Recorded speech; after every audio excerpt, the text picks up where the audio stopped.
One of the things I have really enjoyed about this FESPA, and it's only 2 days old yet, is that we have got the opportunity to talk a lot with a lot of companies that are actually working with substrates. I think that substrates is one of the most important things in this wonderful industry, but it's always forgotten. It's always the machines, it's always the software, it's always the new business ideas. But Tobias, you are both the CEO of a substrate company, and you are also now star of my show, so welcome. Thank you, thanks for having me, Morten. So, you know, as you said, and you're right about it, we interviewed you at FESPA in Amsterdam, which was a way smaller show. And much smaller. And for those who want to understand a little bit more about your company, we just go back. So let's start somewhere else. Okay, travel back in time. Yeah. I asked you about that photo that you have in the background, with whether that is a machine that you have. That is actually a paper manufacturing machine. That's a paper machine, exactly. Standing in Oberkirch, Germany, with our mother company, Köhler Paper, family-owned business since 14 years, I think now. Yeah, okay. Does it have any work right now? Because, I mean, everybody talking about that there's no raw material, right?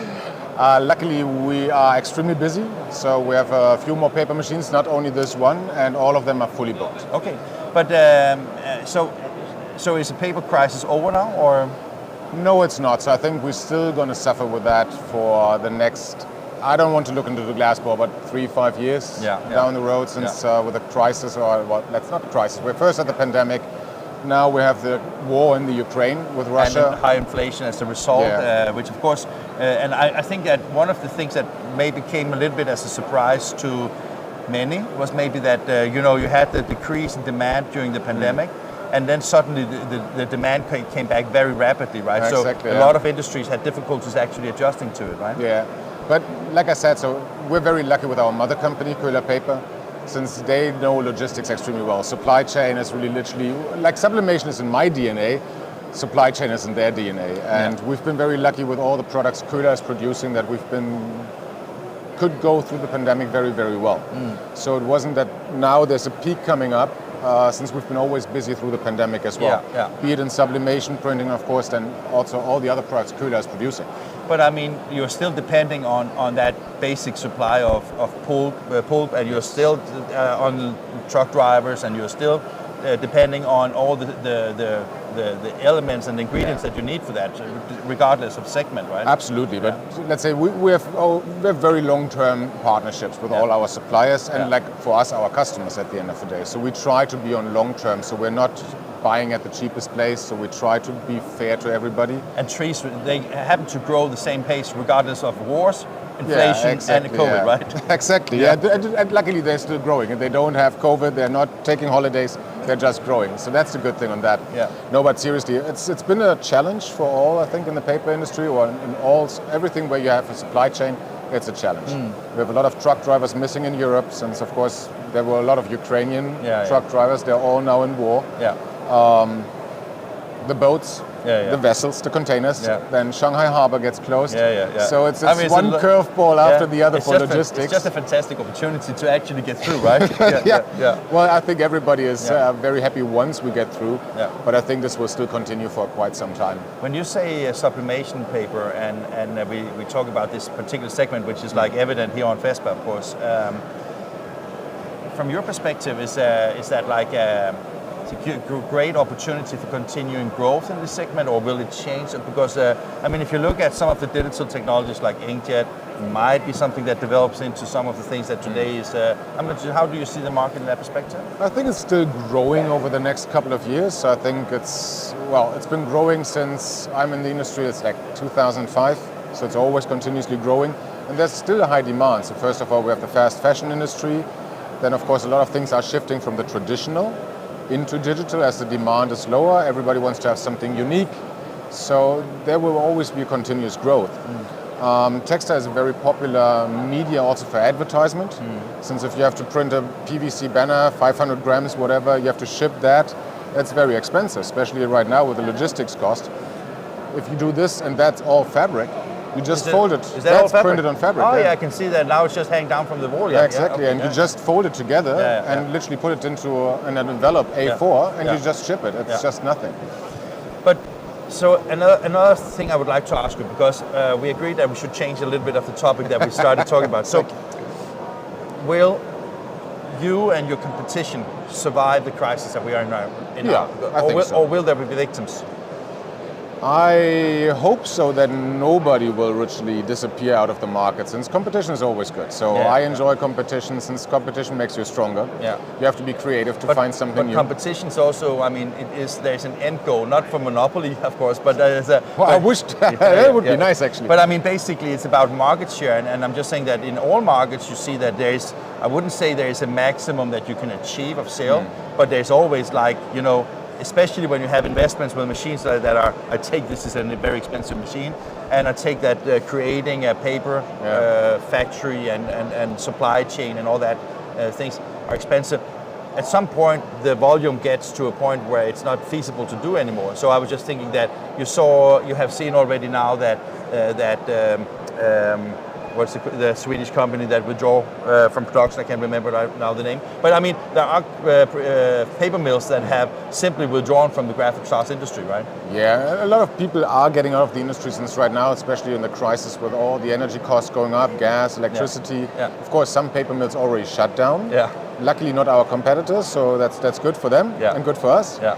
But of course, right now, for a few paper mills have to really decide, okay, I have this product, I can sell for this price in the market, but actually my energy or my costs are higher than I sell it. Yeah. So it's just easier to just stop the production. Yeah.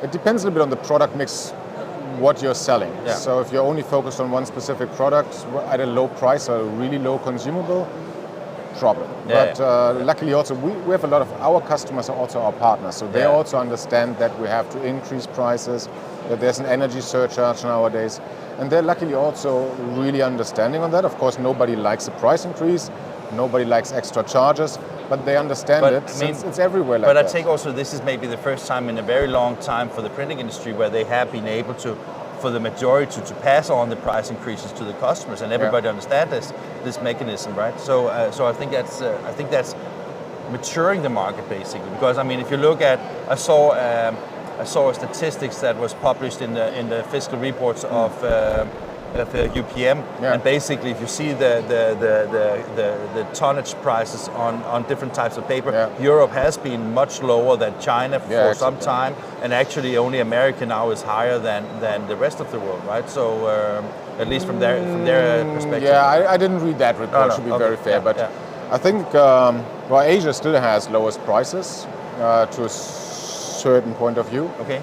That depends a little bit on what types of paper, right? What type of paper, and if it comes, where does it really come from? If it comes from China, then of course we know. They just regulate whatever they want it to be, right? Yeah, exactly. So that's the problem at the end of the day. But I think it's, like I said, so it's like we try to be as easy as possible with the price increases, but you have to do it at one stage. And of course, that, let's say the prices get maybe to a sustainable price level, makes just sense. But again, also we are fair. If the prices drop down, we're just going down as well again. You have to, because that is like a that's natural a partnership kind of at the end of the day. Since so last round of 2 questions, I think. I'm just thinking that now we talk about an industry that is, it has whatever, however we look at it, it is a tremendously big industry, right? So what is it that makes it interesting to work with Polar and Beaver and Platz, in your opinion? Because I mean, that is your work right now. Because I mean, you cannot do anything about how fast the trees grow. You cannot do anything about the other thing. But you can do something about how you address the market. I think what the people like on us in total as a group with Köhler, Beaver, first of all is the consistency of the product itself. It's on how fast we react to the market. And what we're developing, since we're very innovative, I would say, since we're the first company having a 25 GSM fully coated sublimation paper in the market. And that's the beauty with Köhler at the end of the day, since they have the technology that we can do our creativity into the fullest, which we really enjoy. So that is the product. That's... So what do we do in order to get to the customers? Logistics. Yeah, not that way. I mean, to make them buy from you. Hey, I have a very nice sales team. Okay. So you just rest on your laurels and expect them to sell everything? Unfortunately not. No, okay. It would be nice if it would be like that. So I think I'm really provocative now, right? No, that's perfect.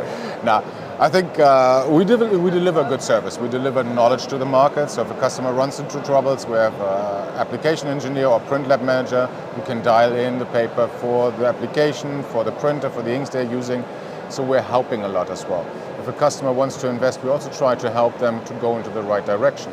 So it's not only about selling the paper itself, but it's selling the network you have. Maybe your name, maybe your reliability, maybe those kind of things. That's what I said, really that's the consistency which we are known for. So that's the perfect thing. Since customer want to have, I think I said this in our company video actually. Yeah. So a customer prints something today and he has to reprint this in 6 months.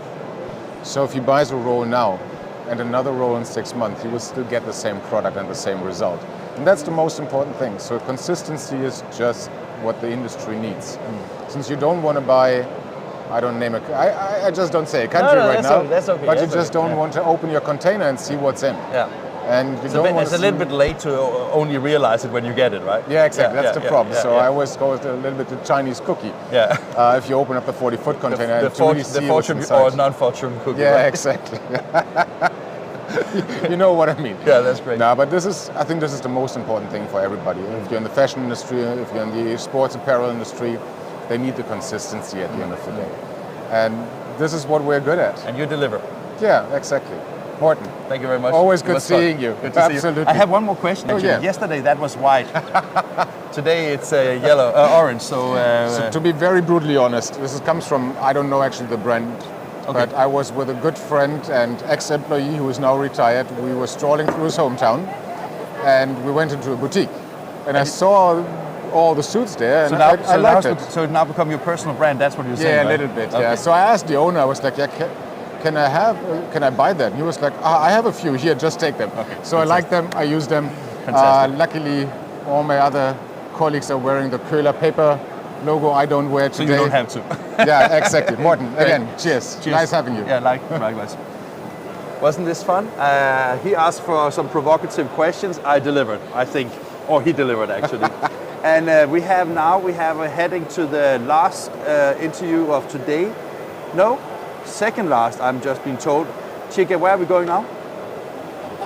We don't know, but we will find out in a second. Now we will just play some music and then we will head to the next live spot.